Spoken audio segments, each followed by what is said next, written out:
lakas po ng ulan dito. Expressway po, galing ng Santo Tomas, papuntang Calamba. Time check po tayo. Ang oras po ay 5:45 ng hapon. Maggagabi na po. Asa pala to? Yan po, sa mga motorista po dyan, ingat-ingat po.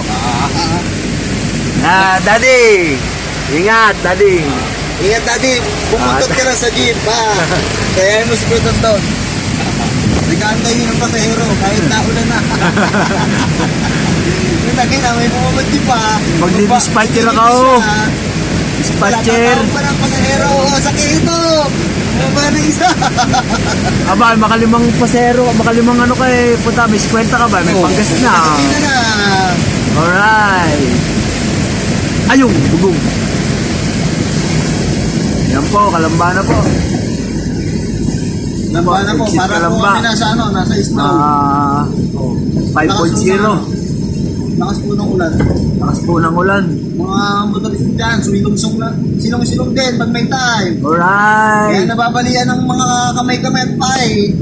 Yan, no. Ayaw pang matulog, pagod na eh, naantok. Igapos kita dyan eh. Wala si Gigapos, hindi natin nakikita na si Gigapos. Sinanggal na, nakakulong pa. Alay, sabi sa truck namin ni Giga daw, aba, eh, maganda pakinggan, pala Gigapos.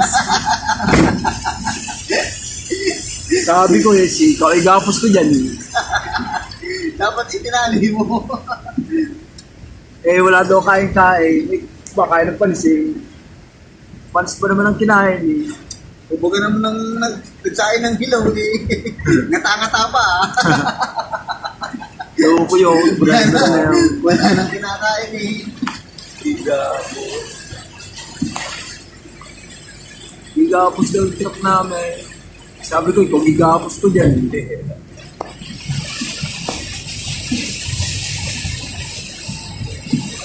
Po, lakas ng ulan. Dito po sa Parting Calamba. Ingat po tayo mga motorista dyan. Silong-silong pag may time. Huwag kayo paulan. Alright. Iwas aksidente po mga motorista dyan. Lalo na yung sa mga ano, kamote. Mga kamote riders. Motor riders. Gayahan niyo po kami, mga bumubuntot na sa jeep. Oo.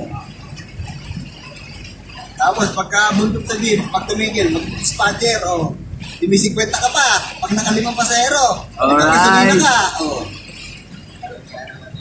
Oh, tulad nito, oh. Bigla na lang. Pinapanood kami kanina, parang napanood natin kanina yan. Banggaan sa ano, ang laki. Dalawang trailer. Hindi naman nagasgasan yung bakal mo. Hindi naman nagasgasan yung truck mo eh. Yung akin nagasgasan eh. Purong bakal eh. Durog naman eh, no?